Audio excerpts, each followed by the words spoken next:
سلام بیننده ارجمند، خبرهای تازه تاجیکستان و جهان را از رادیوی آزادی تقدیم شما میکنیم. امروز 6 ژانویه است. در نشر نوی برنامه این گزارش ها را داریم. آیا با قبول قانون و قرار می شود حسی وطن دوستی جوانان را بالا برد؟ در تاجیکستان با همین باور قانون وطن دوستی را قبول کردند. همه وطنش دوست می‌داره، مادرش، خانواده‌ش، عائله‌ش. این یگان کاری مجبورش نیست. قانون هم در کار نیست برای دوست داشتن.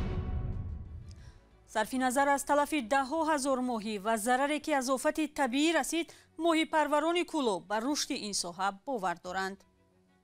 ماهی‌های تلسلابک، بلیامور، سازن پرورش میکنیم که آن با شرایط محل مطابق است. و در مراسم در دوشنبه بخشیده به یادبود 90 سالگی رسام خلقی ظهور حبیب‌الله‌اف اثرهای او را نمایش دادند. در تاجیکستان قانونی را قبول کردند که به باور وکیلان پارلمان برای بالا بردن حس وطن دوستی جوانان مهم است و می تواند از جلب آنها به جنگ کشورهای دیگر و پیوستن به گروه‌های تروریستی پیشگیری کند. اما این قانون مخالفان خود را هم دارد که میگویند در آینده میتواند دردسر ساز شود. سود و زیان آن را همکاران ما نگاره فضل‌الدین و امیر ایسایف از نمایندگان حکومت و منقدان پرسیدند. در تاجیکستان قانونی بحث برانگیز را درباره وطن دوستی یا پاتریوتیسم قبول کرده برای رعایت نکردنش جوابگری پیشنهاد نمودند، ولی حالا معلوم نیست چی جزا. نمایندگان پارلمان و حکومت قانون را درباره تربیت وطن دوستی شهروندان برای بالا برداشتن احساس خودشناسی ساکنان مهم دانستند. منتقدان تجربه کهنه و بازمانده از شوروی سابق خواندند. و یک از سبب همین است که تربیت وطن دوستی نسل نو است، علل خصوص جوانان در سطح کافی نیست. سعید جعفر عثمانزاده وکیل پارلمان و رهبر حزب دموکرات تاجیکستان یکی از هدفها را پیشگیری از پیوستن جوانان به سازمان و حرکت‌های افراطی دانست. جزئیات اساسیش همین است که باید که هم در زندگی هم در کار در داخل جمهوری که بیرون فعال باشند، منفعت‌های ملی و دولتی خودشون هم محافظت کنند، هم برای این خوب یک حصه‌گذار باشند. چون که چیزی که شما گفتید البته جلب شدن به جنگ‌های اوکراین اینا دخالت کردن در اونجا، خب رفتن خودی که در سوریه و دیگرش از داخل شدن به مذهب و گروه‌های تروریستی اکستریمیستی دیگر، این ندونستن تاریخ. تربیت وطن دوستی جوانان سالها باز یک برنامه اداره جوانان کشور است، ولی اکنون به قانون وارد شد. از حالا بسیاری ها چگونگی اجرای آن را بحث میکنند. مقامات میگویند برای تطبیقش کنسپسیا و برنامه تهیه خواهند کرد. شاکر جان حکیمов دکتر علم‌های حقوق و معاون اول رهبری حزب سوسیال دموکراتی تاجیکستان میگوید برای قبول همین گونه قانون ضرورت نبود، چون کنستیتوسیا عهده‌داری و وظیفه‌های شهروند را مقرر کرده است. چنین تجربه ها بود از جمله در زمان شوروی، امروز نیست هست در چین و در بعضی کوبه و بعضی کشورها، ولی ثمرناک نه، پیامدش مثبت نه.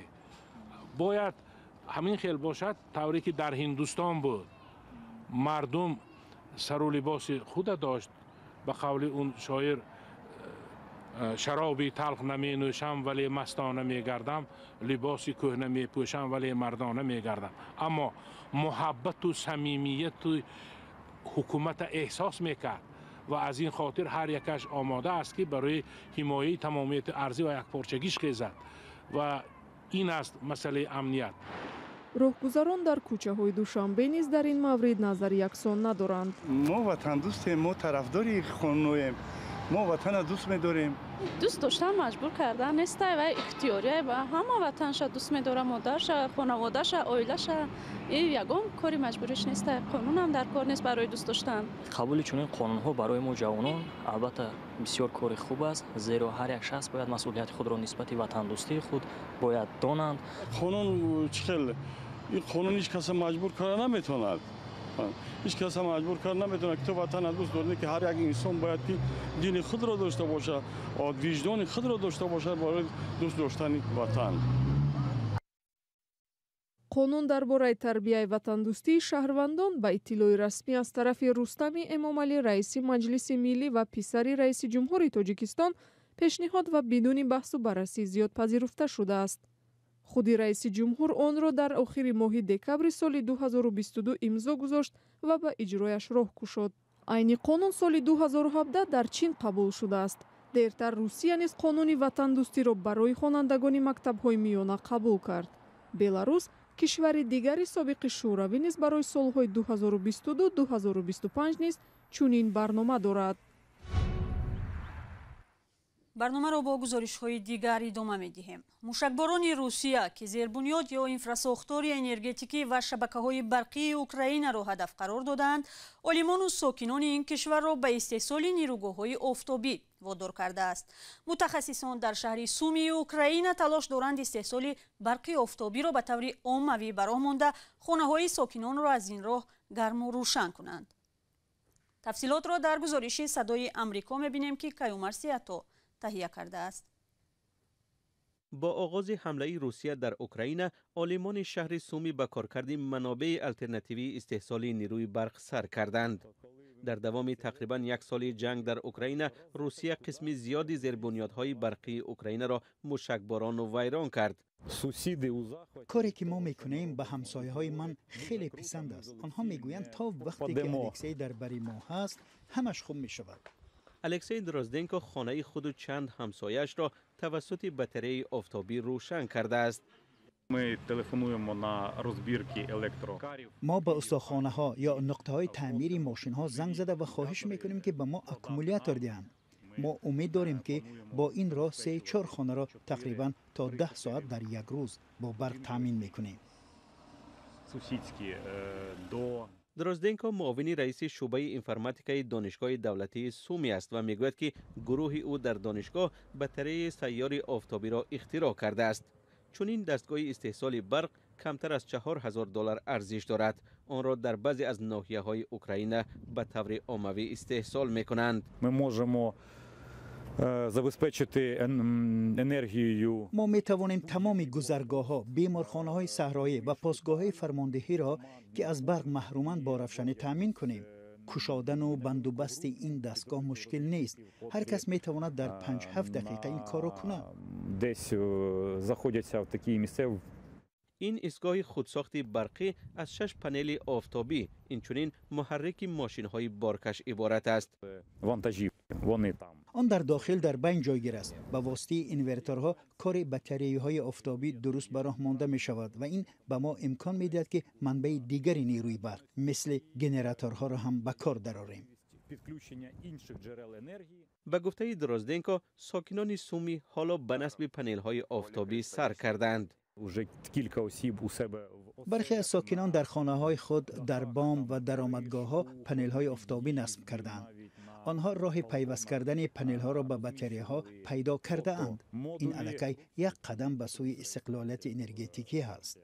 برخی از مهندسان سومی با استفاده از مواد نو برای بهتر کردن کار پنل های آفتابی تلاش دارند. با این راه آنها میخواهند استحصال منبع الترناتیوی برقی برای طبیعت به خطر و هم ارزانتر را به راه مانند.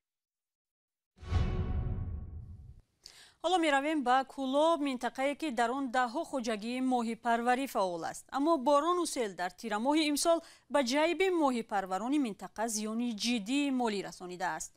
در پی آمدن سیل ده‌ها هزار ماهی یک خوجگی تلف یافت.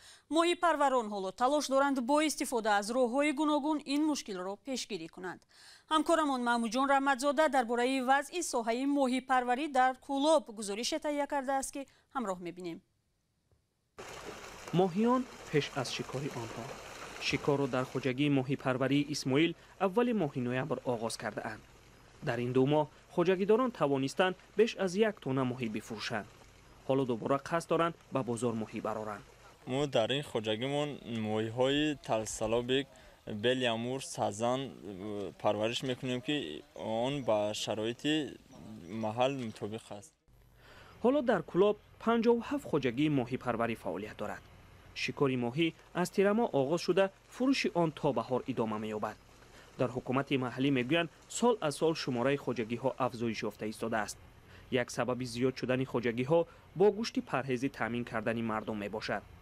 107 هکتار هاوس های ماهی پروری داریم که از این 100 در 107 هکتار 57 خوجگی های ماهی پروری موجود می باشد. با وجود افزایش خوجگی های ماهی پروری، بعضی از ماهی پروران امسال ضرری مالی دیده اند. باران و سیل ها در ماه نوامبر به خوجگی ماهی پروری اسماعیل نیز ضرر رسانده است. خوجگی در جماعت دهاتی ضربدار در پهلوی کلاب دریا بنیاد شده است. با آمدن سیل، آب کلاب دریا بلند شده 30,000 ماهیچه را با خود برده است. خوجگیداران میگویند که ماهی ها را به حوض ها تازه سر داده بودند. قرار بود سال آینده این ماهیچه ها به فروش برآورده شود. با وجود این، حالا خوجگیداران در لب کلاب دریا ساحل بندی را شروع کرده اند. نیت دارند بعد ساحل بندی و آماده شدن حوض ها دوباره به آنها ماهیچه سر دهند. محمود جان رحمتزاده، آزادی، کلاب.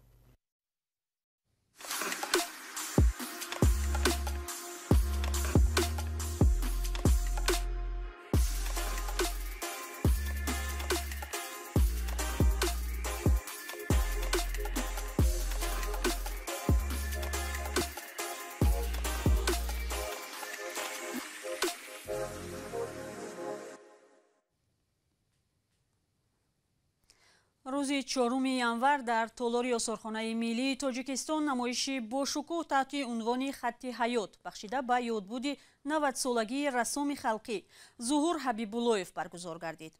ظهور حبیباللهیف برادری نظام نورجانوف رسام مردمی تاجیکستان سال 2013 از دنیا درگذشت. امیر ایسایف با تماشای اثرهای رسام تاجیک رفت و این گزارش را تهیه کرد.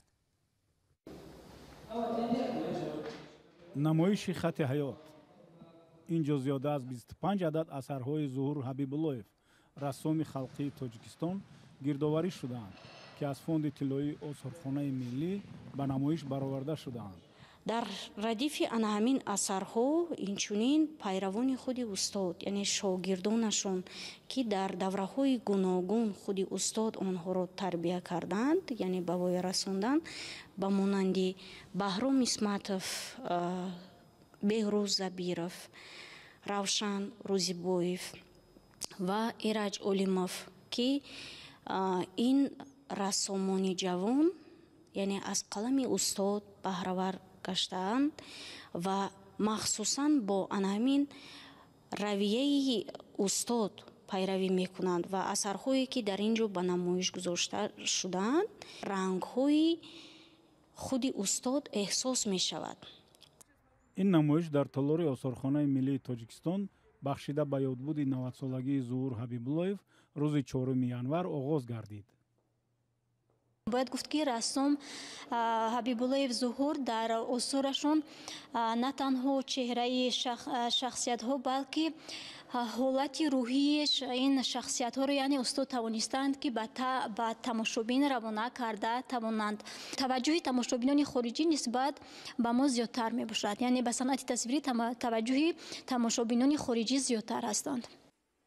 ظهور حبیباللهیف سالهای 50-60 قرن گذشته در روسیه تحصیل کرده. بعد از بازگشت سبک و اسلوب نو را در صنعت تصویری برای تاجیکستانیان باز کرده است. زیاده از 50 اثر او فعلا در آثارخانه ملی تاجیکستان محفوظ است. نمایش تا 1 فوریه ادامه خواهد کرد. دسته منتخب زنانه تاجیکستان با رهبری متخصص ایرانی مصطفی افشاری در مسابقه قهرمانی فوتزال سازمان فوتبال آسیای مرکزی 2023 که از 25 تا 31 январ در تاشکند برگزار می شود اشتراک خواهد کرد.